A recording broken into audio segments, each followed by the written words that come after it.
Gogoratzen dut nire haurtzara beti jendearekin, zen nire gurasoak oso sozialak ziren, beti biltzen ziren borroka pila batetan, sindikalki, politikoki eta auzoan, auzo elkartean lanean, beti eta auzorako argindarra lortzen eta gauza ezberdinak, eta beti gogoratzen dut jende askorekin inguruan, naiz eta alaba bakarra izan eta beraiekin egon, beti egon dirain inplikatuak sozialki, beti egon naizela jende zinguratua, txiki-txikitatikan.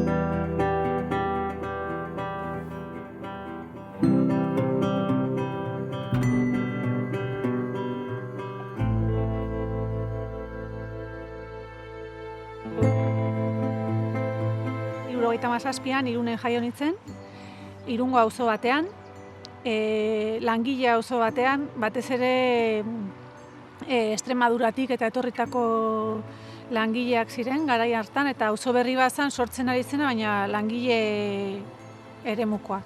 Ibiltzen ginen joan etorrian, Irun Beasain, Beasain Irun. Eta Beasainen ere, nire aitaren harreman bakarrak ziren kafeko langileekin batera.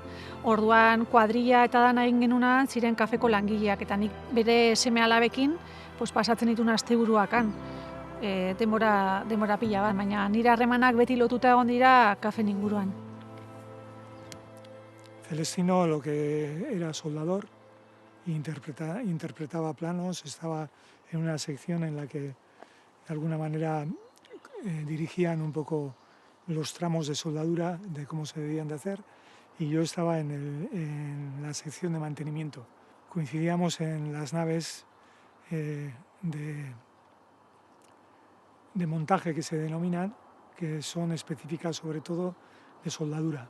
Tenía una relación muy estrecha porque éramos compañeros del sindicato de SKQuis, entonces, aparte de coincidir en el centro de trabajo, solíamos estar muy a menudo en muchas reuniones, hablando de todo lo relacionado con el mundo sindical, con las reivindicaciones pendientes en la empresa, por las estrategias a seguir y, como no, de paso hablando de cuestiones personales, como es normal. Irunen zegoenean, bera soldatzailea zen, orduan bere lana zen batez ere, bagoiak, etortzen ziren bagoiak, aberia edo gaizki zeuden bagoiak konpontzen zituen. Orduan, hor soldatzen zituen, falta ziren gauzak eta horrela. No éramos del todo conscientes, pero ya a mediados de la década de los 80, como funcionábamos en el sindicato, nos empezó a llegar información.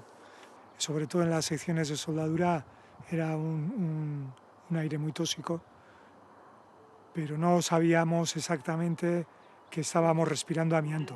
Nire aitak askotan esaten zuen zen, beraien susmoa beti zen zerbait lanean ari zirela, zerbait tragatzen, etzekiten zeren beraiek beti esaten zuten soldatzen ari zirela eta eguzkia sartzen zenean epabeioi haietan ikusten ziren hauts txinparta batzuk bezala hor airean, etzekiten zertzen, amiantoa zen, etzekiten zertzen.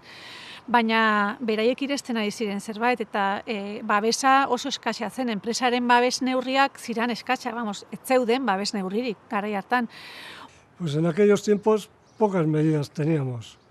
No teníamos nada, ningún aparato ni para ponerte en las bocas ni nada. A pelo, como se decía antiguamente, con el buzo de la empresa y punto, no había ninguna cosa más. Ni seguridad, en ese aspecto no había. En aquellos tiempos había un departamento de salud laboral que se encargaba de alguna manera de transmitir a la dirección sus inquietudes, sus planes, y de alguna manera la empresa no creo que fue muy consciente, y si lo fue, no puso los medios necesarios para que dejáramos de trabajar con amianto, que estuviéramos tranquilos, que se cumplía la legislación vigente, que no había que hacer caso de alarmas. En ese mismo acta, el médico de empresa dice de que hay una alarma sin fundamento cuando se habla del amianto, de que no hay que hacer caso a esa alarma, de que no pasa absolutamente nada, que se están tomando medidas y que con esas medidas es más que suficiente.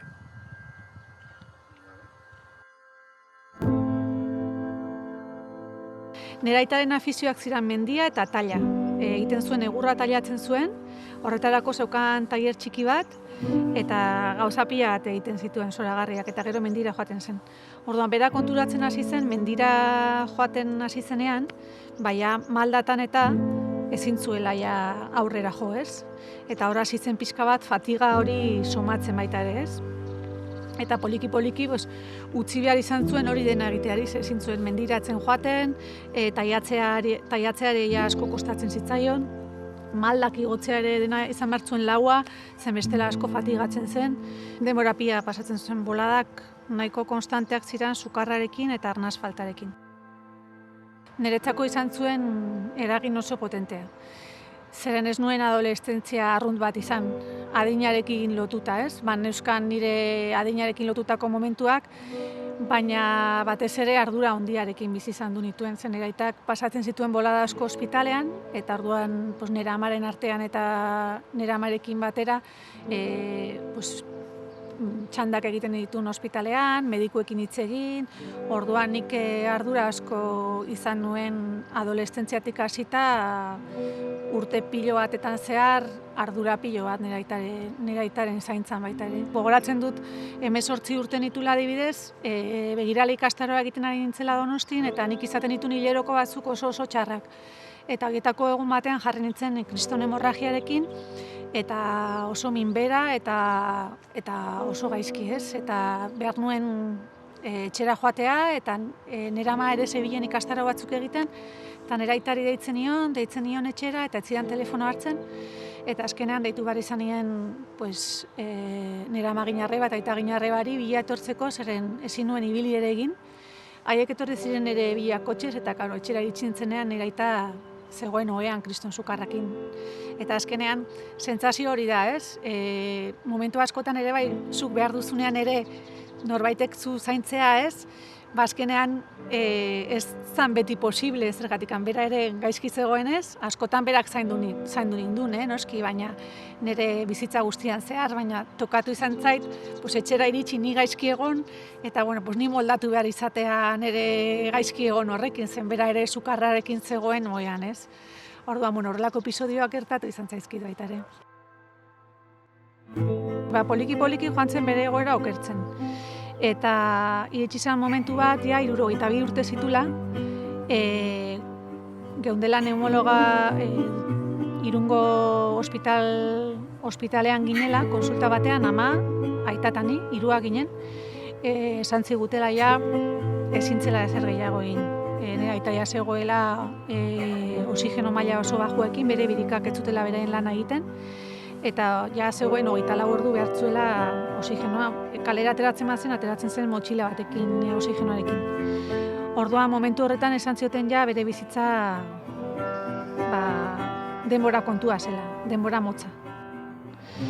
Orduan, guk esan genion, hau ezin da izan, ez? Harrapatu zigun sorpresaz, ez? Den hori. Ez genuen espero horrela izatea, ez? Heriotza ingertu izatea eta jartzea mahai gainean, heriotza badatot. Orduan esan genion, nire aita zeukan gogoa borrokan jarraitzeko, zer egin dezaket, ez dago ezer egiterik, ez daukagu heldulekurik, orduan berak mahai gainean bota zigun egin daiteken gauza bakarra da trasplante bat egitea. Eta orduan esan genuen, a por el trasplante. El trasplante es una cirugía agresiva, sigue siendo abierta, aunque cada vez son incisiones más pequeñas, riesgos de sangrado, riesgos inmediatos. paradas cardiorrespiratorias por cirugía prolongada. Riesgos inmediatos, infecciones, son de los que más tememos. Y el otro, que es la gran amenaza de todo trasplantado, el rechazo pulmonar. Es un equilibrio bastante difícil. Hay que lograr con drogas inmunosupresoras que el propio paciente no rechace el trasplante y a su vez, con ese nivel de inmunosupresión, no evitar que ese paciente coja infecciones. Entonces es difícil. La unidad de trasplante yo creo que es una de las más duras por las que yo he pasado, porque son pacientes, primero, que han estado muy mal. Alegra mucho darle esa oportunidad de poder respirar. Es impresionante un paciente trasplantado que a lo mejor tiene 1 año o 2, que peinándose se fatiga, se ahoga. Cuando sale ya de quirófano, de UBI y tal, y empieza a respirar, pues es bonito de ver. Pero nosotros, hay quien opina que es cambiar una enfermedad grave por otra, porque un trasplantado es una persona que tiene que tener unos cuidados muy estrechos el resto de su vida. Cuando a mi mujer y a mis hijos le dijeron que tenía cáncer de pulmón, yo lo sabía 2 días antes. Tuve la gran suerte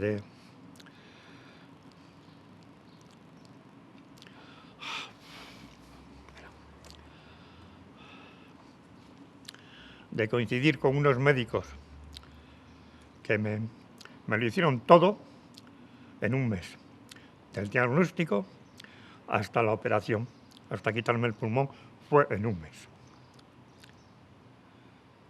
Yo cuando firmé los papeles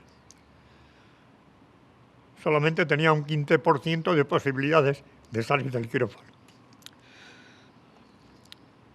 Y le dije al médico, ¿y si no qué? Y dice, te mueres. Le digo, pues quítamelo, ¿qué más me da? Morirme un poco antes que un poco después. Y son 10 años. ¿Qué más puedo decir? Alaren eraitak erabaki zuen aukera hori nahi zuela probatu, eta bera presegoela froga guztiak egiteko, eta gero ezin baldin bazen ezin zela, baina berak aurrera jo nahi zuen. Orduan, neumologa horrek onartu zuen balorazio bat egitea, eta hor ja jartzen gara kontaktuan Hospital Valdezilla Santanderren, eta Santanderretikan hasten da balorazio bat egiten. Eraitaia, Santanderrera iristen garenean ja, ia ezin zen oinez ibili. Zen, hainbeste fatigatzen zen, silla de ruedasen jo martzela. Argaldu zitun, kilo pila bat, ja zegoen indarri gabe, osea, iristen zan nahiko justu, ja, ebakuntza bat egiteko baitare. Orduan, ate horiek iriki zirenean, eta ikusi genuenean aita zijoala, izan zen agur bat, guretzako zezgenekien berriro bueltan etorriko zen, ez? Orduan, kriston egarrak egin genituen, berak kirofano zegoen bitartean, izan ziren ordu batzuk oso zailak.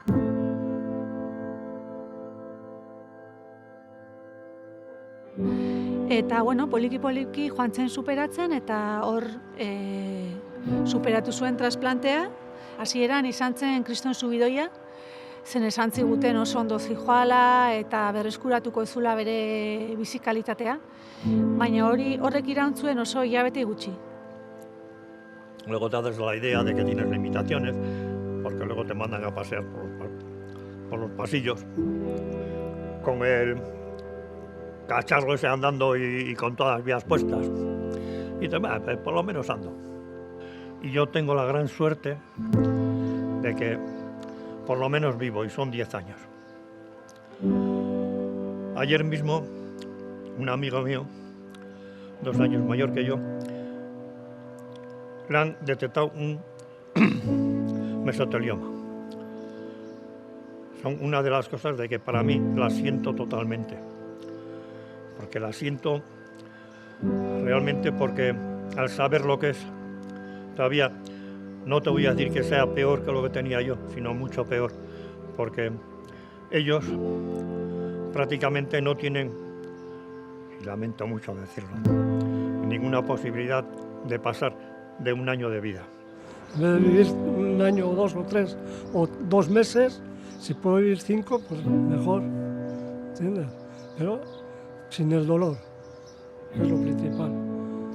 Porque ya te digo, no no quiero darle vueltas a la cabeza porque me va a hundir. Y para hundirme ya lo tengo, lo que llevo ahí, que me va a hundir la vida. Pero hay que tomarla resignadamente y lo que estoy haciendo. Oye, buenamente aguantar y venga, no darle vueltas a la cabeza, que si esto, que cuánto me quedará, que si esto, que si lo otro. Hasiera batean izan zen kriston postasuna, zen ateratzen ebakuntza oso ondo, emaitzak oso onak ziren, bere baloreak, saturaziokoak, espirometriak ziren superonak, eta bera ere kriston txutea izan zen subidoi bezala. Ni inkluso hor animatzen naiz bigarren semea eta zaurdun geratzea, zen ikusten eta aita aurrera dijoala, eta esaten dut, pixkat nire bizitzarekin jarraitu dezaketa aurrera, nire proiektuarekin, baina horrek iraun zuen oso hilabete gutxi. Gero ja berriro sartu zen, izan zuen erretxazo bat, eta orduan medikazio igo bat izan zioten, eta horria bizikalitatea berriro hasi zen okertzen. Eta izan zuen ja retxazo kroniko bezala bihurtu zen, eta gero ja azken boladan ja 2 urte pasata, 10 eguneko epean joan zen okertzen, hiltzen arte.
Gu hiltzenean, amiantoaren inguruan ez genuen ezer pentsatzen. Baina handikan urte batzutara ja, kafeko langileak hasten direnean amiantoa dutela esaten, hasten direla asbestosiak diagnostikatzen, hasten direnean amiantoari lotutako gaixotasunak diagnostikatzen. Nire aitarekin lan egindako langile askok hasten direnean gaixotzen, esaten digute, seguru aski, txarra, egongo zen kontaminatua baita ere gurekin batera amiantoarekin. Eta zergatik ez duzu hasten prozesu legal bat. Eta, karo, gu hasiera batean ez ginen horretarako, nire ama ez egon horretarako, zan dolu momentu bat, ez daukazu indarrik hasteko prozesu judizial bat, ez dakizu zer den gainera, zer hasten imaginatzen, hasten zeran arte, zer izango dezun aurrean. Orduan, behin, hasiera batean, ez genuen ez da planteatu. Contratar unos abogados.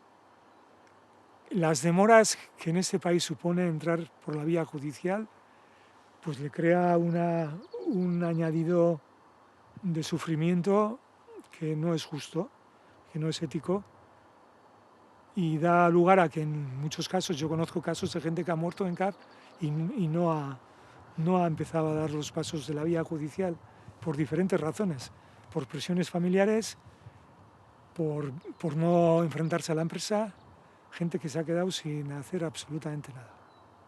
Ez dakizu nondik hasi. Ez dakizu nola hasi, zer egin. Orduan lehenengo kontaktua izan zen Asbiame elkartearekin, Jesus Uzkudunekin, eta joan ginen Hernanira berarekin biltzera ama eta biok, esatera, gure aitaren kasu hau da, zer egin dezakegu, nondik hasi gaitezke, eta berak markatu zigun pixka bat zintzen bidea, ez? Pixka bat hasi lehenengo informe medikoak, txosten medikoak begiratzen, hor topatzen dugun zerbait. Alarguna eta alaba niregan etorri zianen, ni esanen aurrea.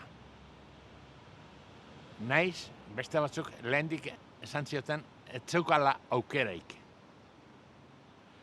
Porque epea pasata zehola. Eta erat motibo eta gelditu nintzen alargunak esan zianen askotan eskerrak esatezun uskudunena jun behar dut. Naiz, beste sindikatu baten orduan egon. Baina ni uste borrokai oso interesanti izan dudala. Necesitábamos ir con la pistola cargada. Cierto es que en CAF está muy manido el tema del amianto. Es un hecho constatado que se trabajó con amianto, que los trabajadores han estado expuestos y que han fallecido. Pero también es cierto que cada caso es diferente y en cada caso hay que ir demostrando dónde estaba el amianto, dónde trabajaba el trabajador y cómo la empresa no le protegió. Eta etzen agertzen deusez. Informe horietan denak ziren EPOK, insuficiencia respiratoria, etzen ezer agertzen horren inguruan. Eskatu nituen ospitalera informe gehiago, informe klinikoak, eta ez genuen ezer topatzen. Orduan, asbiamekoekin hitz egiten nuen, da esaten ziaten, horrekin ez goa, señora. Porque Celestino se contaminó 30 años antes de su muerte. Y evidentemente las condiciones de trabajo que hay ahora en CAF nada tienen que ver con aquello. Y por otro lado, la empresa en modo alguno te va a facilitar ningún dato, con lo cual te tienes que buscar la vida y lo haces de esta manera, a través de los compañeros de trabajo que explican ante el juez en qué condiciones se trabajaba. Ez zegoen diagnostikorik, ez zegoen informe medikorik, nire aita ez zegoen, orduan oso zaila zen demostratzea. Nahiz eta bagenekien amiantoarekin lan egin zuela, ikusita gainera ja frogatuta zegoela beste kasu batzutan, bere lankideak zirenak. Orduan geunden nahiko ilun, osea, ezin atera kale hortatik, ez? Hay casos más claros, casos menos claros. En CAF, por ejemplo, hay una sección, División 4, donde hay un montón de trabajadores afectados y ahí sabemos cómo usaban el amianto. Y ahí es más fácil, pero tenemos casos de otros trabajadores de otros puestos en los que también se han contaminado. Y ahí, claro, es más difícil ubicar qué hacía él, dónde estaba el amianto, porque tú te puedes contaminar no solo manipulando amianto, sino respirándolo porque está en el ambiente y el testigo te va a decir, bueno, él hacía esto, pero es que 10 metros más allá había un señor colocando revestimiento de amianto. Y de esa forma consigues demostrar y ubicar dónde estaba el amianto. Ez da nahikoa abogatu on bat izatea. Zuk ez bali maezu, lehendik lantzen nun kutsatu zean, eta pruebak ez bali maituzu lortzen, ez dezu ezerre lortuko. Eta nahi tokatu zaizkit gaxo egon, eta esan, baina nik amiantoekin ez dut lan egin. Eta nola ezetz, zer egite zendun, hasi itzeiten, eta hostiaz, topatu, egia duk, nik amiantoa erabiltzen. Enpresako medikoak beti estaldu egin dute dena. Zergatikan, enpresako medikoak nire aitak edozein sintoma zeukanean lehenengo pertsonak ikusten zuena zen enpresako medikoak. Eta enpresako medikoak egiten zion azterketa bat, eta ez zion ezer esaten. De hecho, ikusten dituzu enpresako informeak eta dia sintomas febriles eta punto.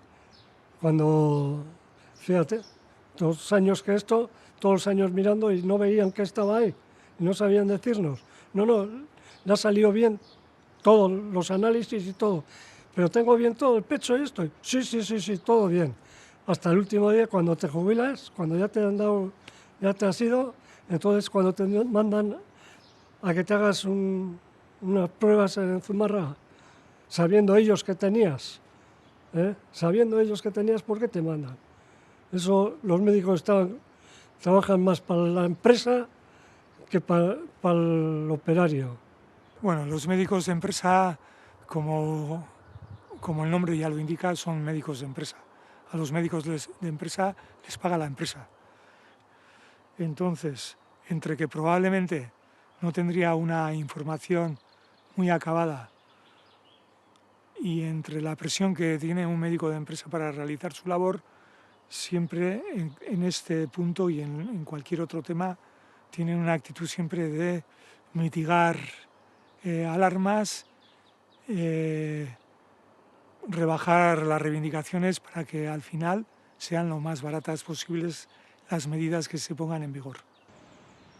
Bai, enpresak eta instituziok, laneko instituziok eta osakidetzako arduradurak, legeai ez diotela pito kasoi gehin.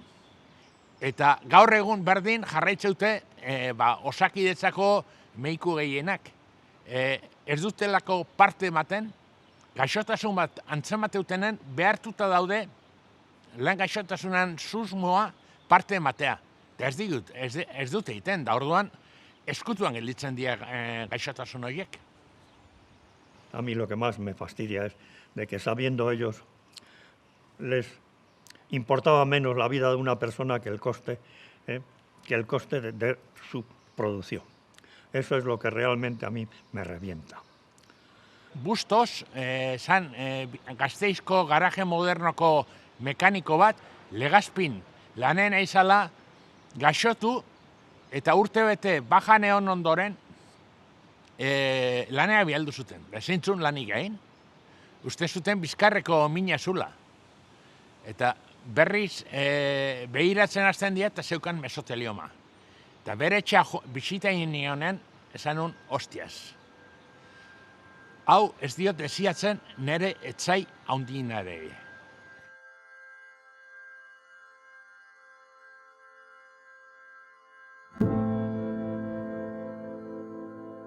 Esan nuen, frogatu barretu gauza ezberdinak. Orduan nire okurritu zitzaidan Baldezia zera korreo bat prestatu nun denontzako, nor nintzen esplikatu, zein nintzen eraita, zer egin nahi genuen, eta ea beraiek bazeukaten mediku txostenen bat edo non ikusi zuten birika horiek transplantatu zizkiotenean, ikusi zuten zerbait. Eta, suertea izan genuen neumologa batek erantzun egin zigula. Eta orduan, eskerrak bere interesari eta bere gogoari konturatu zen, oraindik ere laborategian zeudela bere birikaren zati batzuk. Nire aitak eskatu zuen, eta guguk hori ez genekien, Baldezian, kendu zizkiotenean birikak, bere birika horiek aztertzea zientziarako. Birika horiek eraman zituzten laborategi batetara, laborategi berezi batetara, eta hor agertu zen birika horiek zeudela zentimetro karratuko amianto, baina plagau, izugarriarekin. Egia eskutan, informe mediko bat eskutan, eta azten da bide judizial bat oso gogorra dena, nire ama eta niretzat oso gogorra, zen gainera koinziditzen du nire amari ere diagnostikatzen diotela gaixotasun larri bat, degeneratiboa izan dena. Orduan hasten dugu baita ere bi borroka ezberdinez. Alde batetik nire amaren gaixotasuna berriro, edo gaixotasuna berriro, baina orain nire amarekin eta aitaren prozesu judiziala. 4 urte, biak paraleloki joan direnak, oso gogorrak izan direnak. 2017an hasi ginen eta Gipuzkoan egin genuen lehenengo epaitketa, orduan kafeen diskursoa oso gogorra izan zen, oso agresiboa izan zen, eta nire aita kriminalizatzen zuten denbora guztian zen. Nire aita erretzailea izan zen bere bizitzaren bolada batean, gero ja urte asko pasazitun erregabe. Baina kriminalizatu zuten denbora guztian bere gaixotasuna erretzearen ondorioz izan zela eta ez amiantoaren ondorioz. Las pruebas fundamentales fueron 2. Los testigos, compañeros de trabajo, que fue John García, uno de los testigos que trabajó con Celestino Tolosa en la empresa CAF en Irún, donde explicó cómo usaban el amianto y cómo la empresa no les protegió, y por otro lado, la prueba pericial. Sabía que lo que me tenía que ceñir era a testificar, dando los datos que además eran reales y demostrando al abogado de la empresa y al jurado que de alguna manera el origen de la enfermedad y del fallecimiento posterior de Celestino era debido al amianto. Pero bueno, eso suele ser una constante en la actitud que tienen las empresas. Siempre intentan defenderse y esgrimir cualquier razón para no reconocer su parte de responsabilidad y de resarcir a las víctimas. Nosotros utilizamos un médico experto en anatomía patológica que defendió cómo los resultados del Hospital de Valdecilla eran concluyentes con los antecedentes de exposición a amianto en la empresa CAF. Aquello no podía ser otra cosa que un asbestos y sin embargo el juzgado consideró que era muy sospechoso, en la sentencia además lo dice literalmente, es muy sospechoso ese cambio de diagnóstico y no lo creyó, no lo dio por bueno, siendo incluso un informe emitido por un médico de la sanidad pública al que no se le ha pagado para que emita ese informe, a diferencia de lo que ocurre con los informes de parte. Por su parte, CAF sí presentó un informe pericial y dio mucha más veracidad a aquel informe. Orduan hor kriston paloa jasotzen dugu, eta hor momentu batean etxipena sentitzen dugu, esaten dugu, baina nola liteke, froga batzuk izan da, gainera froga batzuk neutralak, laborategi bateak eskainita, osea, nola liteke ez onartzea froga hori epaileak. Orduan, esaten dugu, jarraituko dugu rekursoa sartzeko aukera zegoen, orduan rekursoa sartzen duzunean, ja Euskadiko gorenera joaten zara. Orduan, ja hor irabazten dugu, baina hor ez da bukatzen prozesua. Zen hor, behin ikusita, frogatuta, nire aita lanean hiltzela, lanbideko gaixotasun bat zela, hasten da prozesu bat kafen aurka, eta da kalte ordainak ordaintzeko beste epai bat egin behar da. Egiten dugu konzentrazio bat Asmiame elkartearekin batera kanpoan, eta hor gerturatzen dira gure apoio guztiak, gure lagun guztiak, kafeko langileak, sindikatoak, inusu partido politikoak, Asmiamekoak, jende pila bat elkartzen gara kanpoan, baina barrura bakarrikan sartu algara abokatua, testigoa, eta ni. Orduan, sartzen garen momentuan oso urduri nengoen, eta ja, bagindua zen ja epaiketara sartzea, eta batean nire abokatuari telefonoa jotzen dio. Eta ikusten du telefonoa eta esaten dit, Otxanda, creo que son los de la CAF. Uste dut kafekoak direla. Y la empresa trató de llegar a un acuerdo y nos planteaban que de la indemnización solicitada teníamos que renunciar al 50%, es decir, nos ofrecían la mitad de lo que se pedía. Otxanda se negó. Otxanda se mantuvo firme y dijo que ella iba hasta el final, fuese lo que fuese. Zen esan zidaten, onartzen baduzu dirua, hurrengo egunea zure kontu korrontean daukazu, eta listo. Baldintza bakarra zen medioetan ez hitz egitea. Pues esos son intereses de la empresa, intereses sucios de ellos, por no saber lo que hay y porque ahora, por ejemplo, te ofrecen una cosa para que no hables. ¿Por qué? Sabiendo que han hecho un mal, pues aténdete a las consecuencias y salen los periódicos para que vean la empresa que es. Abokatuak esaten zidan, bukaerara joaten baldin bagera, epaia kontrako ateratzen baldin bada, 0 eurokin geratzen zarete. Berdin zaigu. Gu ez ginen hasi hau diru kontuaren gatikan, gu justizia nahi dugu, aitari bere tokia eman nahi diogu, eta amiantoaren biktima guztiei tokia eman nahi diogu, eta bide bat iriki beste guztientzako. Orduan ja, behin hasi garela bukaera artegoaz. 0 euro, eta epaiketara sartu ginen. Orduan, beraien diskursoarekin berriro hasi ziren. Año, tal, erretzalea, berriro nera aitarekin. Orduan, nik entzuten nuen berriro, hori dena, eta hasi nintzen pelikula bat bezala ikusten berriro prozesu guztia, hasieratikan ordura arte. Eta ezin izan du nintzen kontrolatu, egin nuen estanda, hasi nintzen negarrez, baina izan zen esplosioa bezala, baina jazta, noraino iritsi behar gera, oraindik ere jarraitu behar duzu esaten nire aita erruduna dela, baina zer gehiago behar duzu, orduan, nire ama oean. Nire aita berriro kriminalizatzen da, orduan, hasi nintzen negar, eta nire abokatuak egiten zian eskuakin nola, lasai, baina ezin nuen. Osea, izan zen desbordamientoa totala, prozesu guztiarena. Momentu batean epaileak esaten dio kafekoari, bale, no? Osea, badago epaiketa bat aurretikan, hemen ez gerari juzgatzen ea amianto zuen edo ez, frogatuta geratu da amiantoa kutsatu zela kafen. Orain, frogatzen ari garena da, ea indemnizazioa emango diogun edo ez. Y en este caso la juez sí dio más credibilidad a nuestro patólogo, porque evidentemente se basaba ya en una sentencia previa que estaba diciendo que aquí no había EPOC, aquí había una asbestosis. Y con ello se consiguió que el juicio se ganara y que la familia obtuviese una indemnización. Por desgracia, la madre de Otxanda falleció en el transcurso del proceso. Eta bukatu zenean, hurbildu zitzaidan epailea. Eta izan da, lehenengo aldiz, administrazio publiko batetik edo nunbaitetik hurbiltzen zadain norbait, eta esan zidan, siento mucho la muerte de tu padre. Eta hori izan zen niretzat, kriston reparazioa. Naiz eta kafeko hori inoiz ez duen egin eta ez duen egingo reparazio moral hori. Naiz eta ekonomikoa egin ez du egingo morala. Epaile batek begietara begiratzea eta esatea siento mucho la muerte de tu padre, hori da niretzako kriston lorpena, ez?